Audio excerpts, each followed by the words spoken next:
Bonjour, allez, on commence par la bataille des audiences. Alors, hier, vous aviez koh Candice Renoir, elle s'appelait Grace Kelly, etc. Qui c'est qui a gagné? Donc, il n'y a pas eu photo, hein. Donc, c'est koh qui a cartonné à plus de 5 500 000 téléspectateurs, suivi de Candice Renoir à 1 million de moins, suivi de Boule à 2 millions 3, suivi de Elle s'appelait Grace Kelly. Donc ces huit étaient dans les méandres, ils n'étaient même pas classés dans les 10 premiers. Donc petit programme ce soir, donc vous aviez The Voice Kid sur la 1, Fort Boyard sur la 2, etc., etc. À votre avis, c'est qui va gagner? Ah, mais vous n'avez pas vu sur la 6, regardez ce qu'il y a sur la 6. Vous avez la Ligue des Nations, donc avec Suisse, France, donc je pense que c'est le foot qui va tout défoncer. Et donc je vous laisse le programme de la TNT. Donc on peut voir qu'il y a une pièce de théâtre sur C8 et toujours Colombo sur TMC. Donc vu à la télé, bah, c'est tous les hommages pour Annie Cordy. Et surtout, ce qui m'a pas vraiment amusé, mais bon, Jean-Luc Reichmann a balancé ce tweet hier soir. Donc cette semaine, Annie Cordy m'a envoyé un tellement joli message. Annie, je ne vous oublierai jamais. Donc on voit un petit message d'Annie Cordy, donc c'est assez sympa. Et c'est la première fois, je crois, que Jean-Luc Reichmann a un message qui est autant de fois vu sur Twitter. Il a été liké presque 6000 fois et là, comme on peut voir, il est presque à 90 000 vues. Donc par rapport à... C'était ce matin que j'ai pris l'image, donc voilà. Et puis bah, ce matin, donc il nous a rebalancé une autre image. Donc vous étiez la gentillesse, la bienveillance et l'autodérision. Ensuite, vous chantiez Ça ira mieux demain, mais vous vouliez toujours ne donner que du bonheur à déguster sans modération. Et tout de suite, chanson, cinéma, théâtre, meneuse de revue, vous étiez une artiste complète. À chaque événement, vous répondiez présente Annie Cordy. Donc là, franchement, c'est la première fois que Jean-Luc Reichmann balance autant de tweets. Moi, j'ai balancé un tweet, bon, j'ai fait une petite faute, pardon. Donc la France est sous le choc, choc, cacao, choc, chocolat. Donc voilà. Alors, je ne sais pas si vous avez remarqué, mais là, les plus grands chanteurs français, bah, j'ai remarqué, ils étaient belges, hein, quand vous regardez Brel, même Johnny avait quelque part du sang belge. Donc bon, bah, je veux pas dire du mal, mais bon, bah, bravo encore à la Belgique de nous avoir donné tous ces personnages. Allez, on commence par le résumé de la journée. Donc Jean-Luc Reichmann avait sa chemise coordonnée avec le plateau. On a appris qu'avec ses sous-sous, eh bien, il va partir dans les pays, en Norvège, je crois, avec ses copains. Au coup d'envoi, la première question super dure. De quel sport? De raquette? Jimmy Connor, c'est une légende. Donc, bien sûr, c'était le TT et le Ninis. On a appris que, eh bien, Léo, eh bien, était raquetté à l'école, hein, puisque, comment dire, bah oui, c'est un pongiste, donc il nous l'a avoué. Il joue au ping-pong, donc voilà. Donc, j'espère bientôt avoir une photo de lui pendant qu'il se fait raqueter à l'école. Donc, si vous êtes à Sciences Po Rouen, n'hésitez pas à m'envoyer une photo avec Léo en train de jouer au ping-pong. Allez, sinon vous aviez aussi Antoine, très sympathique, maréchal Ferrand, en plus très rigolo, qui était venu tout seul. En cuisine, qu'est-ce que le très tendance Brookie, donc c'était un gâteau costaud. Après, vous aviez Fabien, très sympathique, qui était venu avec donc sa femme, et vous aviez aussi son petit-fils. Alors là, c'était super rigolo parce que on a appris que Louis, le fils de Fabien, à chaque fois qu'Éric passait à l'orange au rouge, eh bien, il pleurait, et quand Éric a été éliminé, bah, il a pleuré.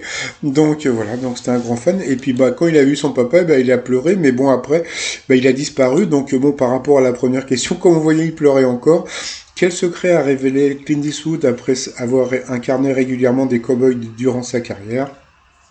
Eh bien, il avait une allergie aux chevaux. Après, vous aviez la très mignonne Florine qui était venue avec Mathilde, Laurie et Océane, amie et sœur de Florine. Bonjour les filles.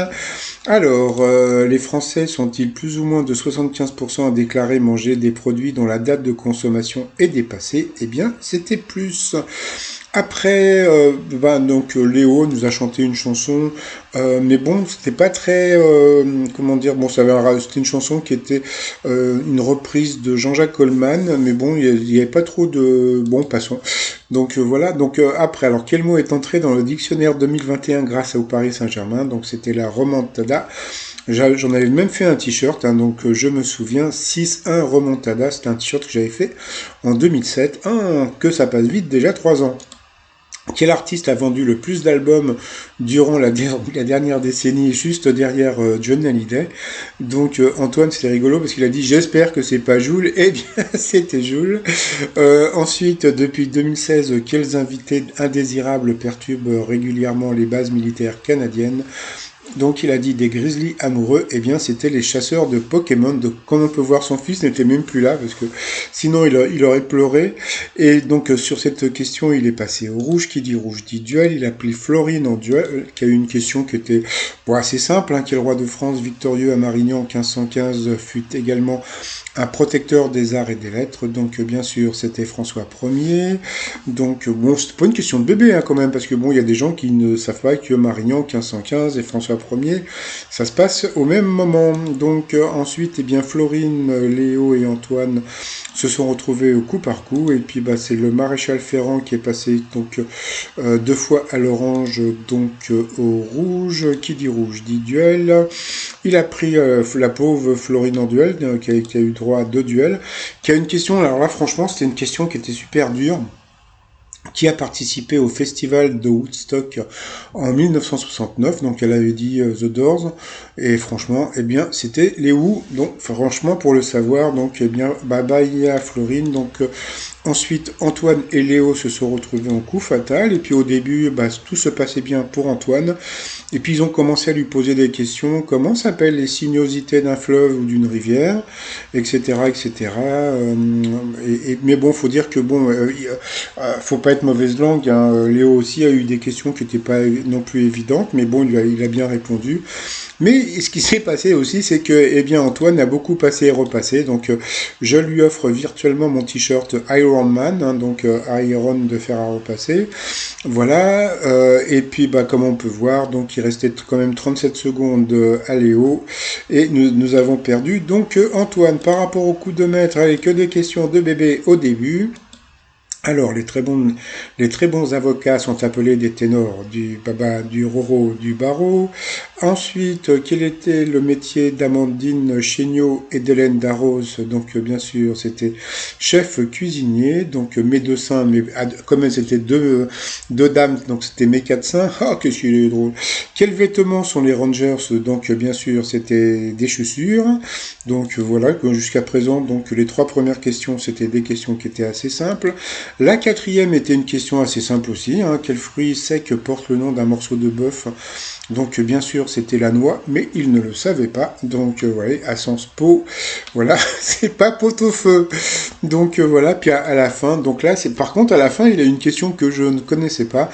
Que désigne-t-on par le terme hallux? Eh bien, c'était un doigt du pied. Franchement, donc ça, moi, là, sur cette question, je serais passé directement au rouge. Par rapport à l'étoile mystérieuse, donc, bien, comme on peut voir, eh bien, il y a toujours le vélo et les crayons, donc il paraît que c'est toujours Louis Chédid.